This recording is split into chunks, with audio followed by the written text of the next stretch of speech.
So we're here in Oxford. We have parked erroneously, as it turns out, and the walk starts at 4 o'clock, so we're taking our time, just strolling around. I'm going to have to leave the group because we could only buy parking until 5 o'clock. So I will leave the group early and go and repark somewhere and then come back. Looks as if we're going past a college. Looks very nice. One over there as well. And little tiny streets. Robin? Hello.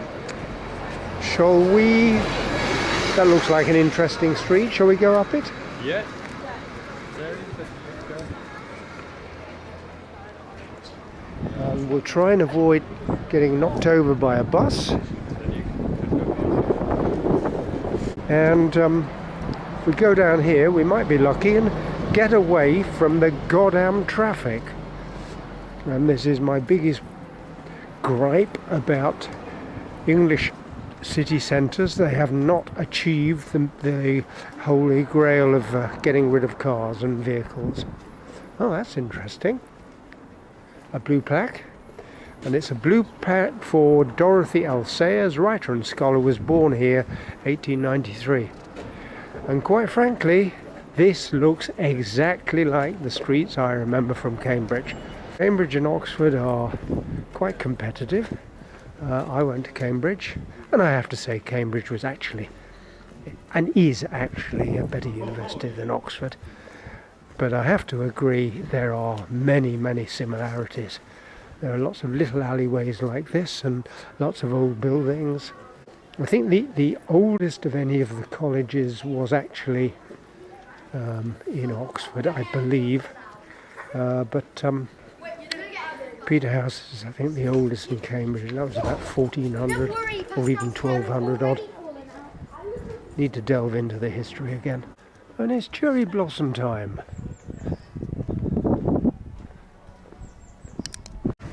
Just doing typical city pub.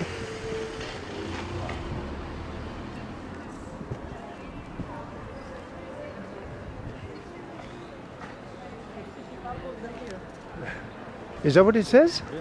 Oh yes, it does, doesn't it? My goodness.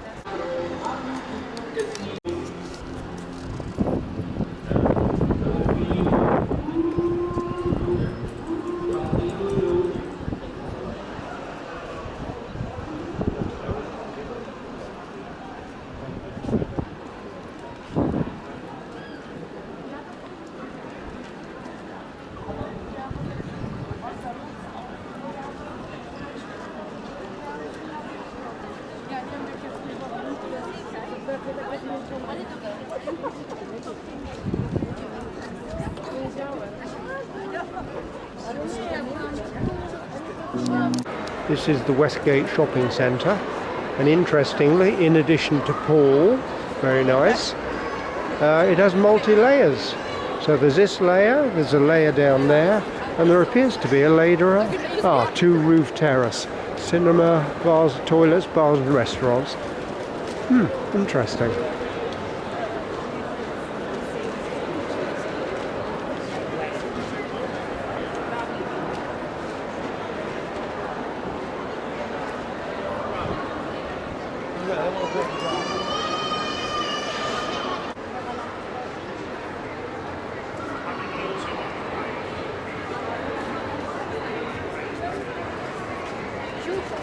So shall we go down and round? Let's see what it says over there.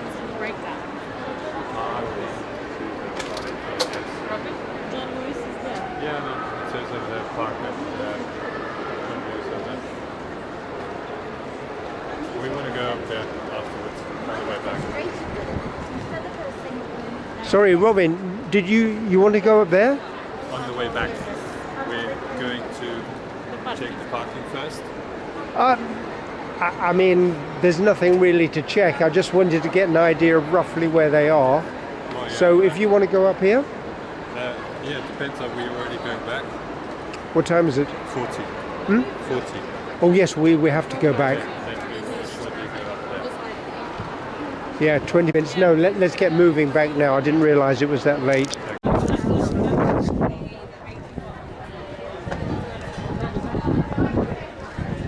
Oxford became the first university. Partly geography, we're on the River Thames, we're very central. There's Blackwell's over there. Also, Oxford was a centre of worship. That's why they wanted Trinity College at this point, because Trinity College behind me was built on the site of a monastery, which predates the college and the university. Indeed, there was a monastery here going back 1,000 years. There was a priory down by the River Thames going back 1,000 years. Another famous college, by the way, down by the Thames.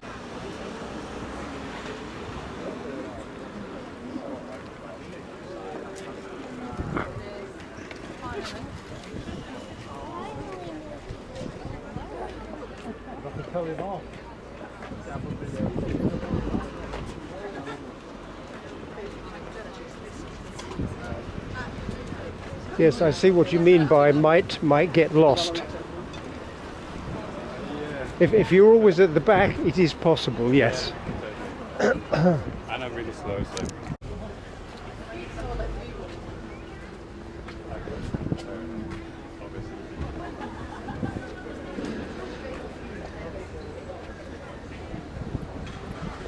Sorry.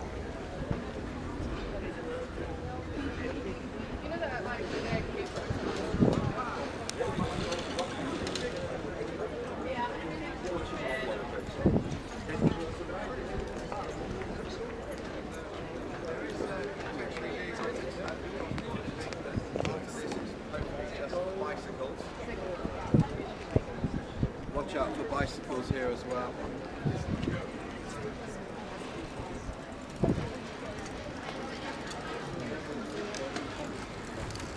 Cars will stop for you, bicycles won't.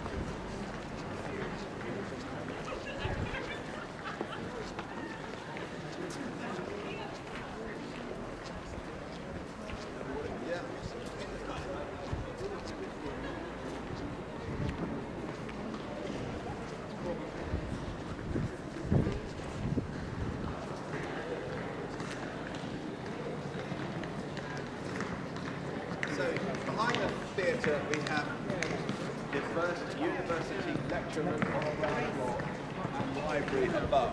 Again, we have lectures outside the college, we have a big library, so the students would rarely ever need to use this library building. The modern building behind it is where some of the books are displayed. We had a duck in there earlier today. Unfortunately, it all closed at 5 o'clock, so we're going to go until tomorrow morning.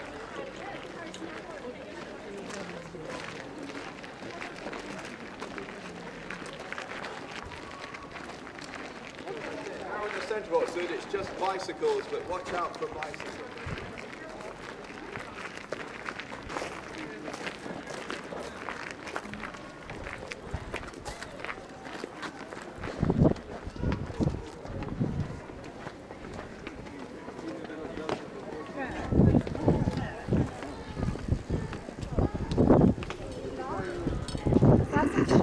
There's a lovely way of connecting a college called Hertford College, but I could be able to show you the main quadrangle of Hertford College when we come back this way.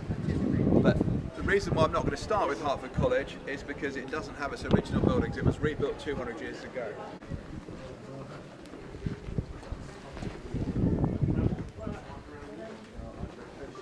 Nice looking door.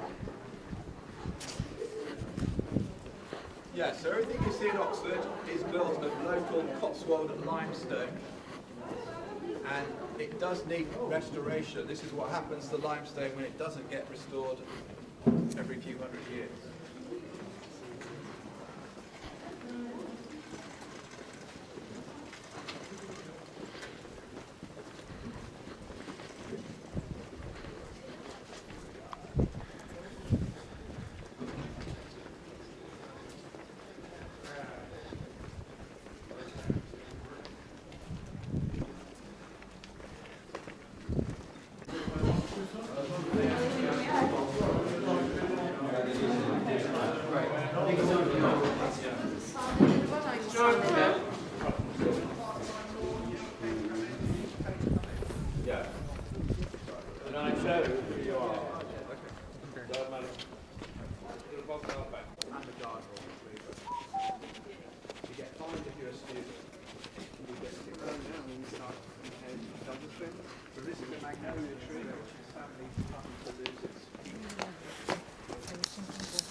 No, we're all well behaved.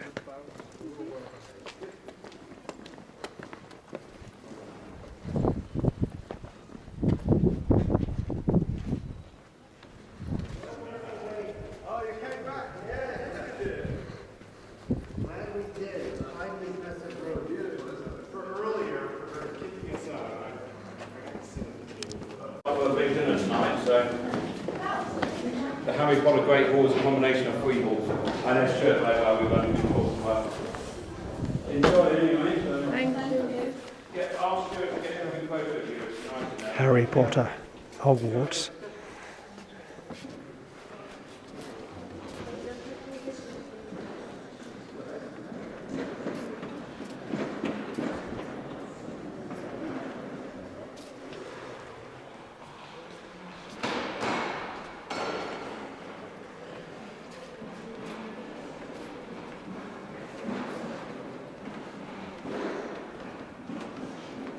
You can take photos. I'm sure you could probably sit down somewhere, but not at the middle of the table. If you have to sit down, I guess sit at the back. This wall, which we'll go into as well, is the oldest college chapel. The first college, in other words, not just to house students, but feed them, provide them with a place of work. Perfectly old enough to be used to replace the original roof. So that is an exact replica of the original roof, made with oak trees that were planted when the original roof was made. So in other words, there are oak trees growing somewhere near here that will replace that roof in about 400 years' time. So that is not the original roof, it's an exact replica built with oak trees that were planted when the original roof and the original college was founded. So that's forward thinking for you.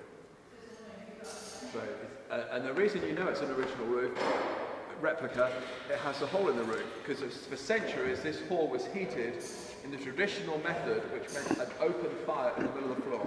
So I guess the tables would have looked somewhat different, laid out somewhat differently, because there would have been a fire in the middle there. So they would have had a big gap in the middle with an open fire and a hole in the roof to let the smoke escape.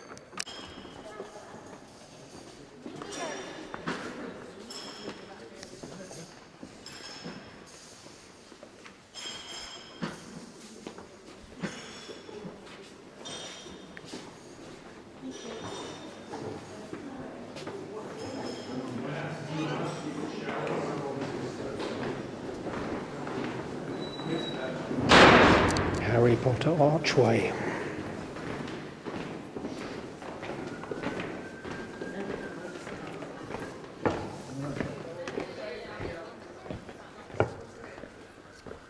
Save the chapel and the cloisters for the way out.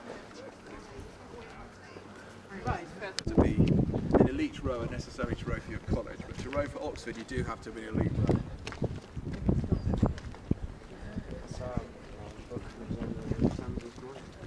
That's a lovely garden, isn't it, blimey? So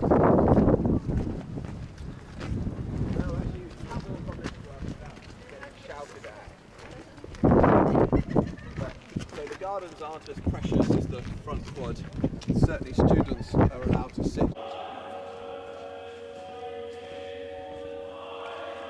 It's the 1870s. It was a daily ritual. And of course when England was a Catholic country, you all had to belong to the Catholic Church. When England became a Protestant country, you all had to belong to the Protestant Church. And other faiths weren't allowed to study here or teach here. These days, of course, nobody cares. You can be a Jedi and study at Oxford. But we do have Jedis, of course. We also have Richard Dawkins, who, if you know Richard Dawkins, he's a current fellow college. He doesn't go to chapel very often. But it is actually, I shouldn't say that, because if you're a key musician, that would be another reason to come here. The choir here, like King's College, Cambridge, is equivalent in Cambridge as King's College. This is the best college choir and boys choir and adult choir in Oxford. So the boys obviously aren't here at the moment, just one moment, but there's a lovely boys choir here who sing every evening during most evenings during term time. And they also host regular concerts as well.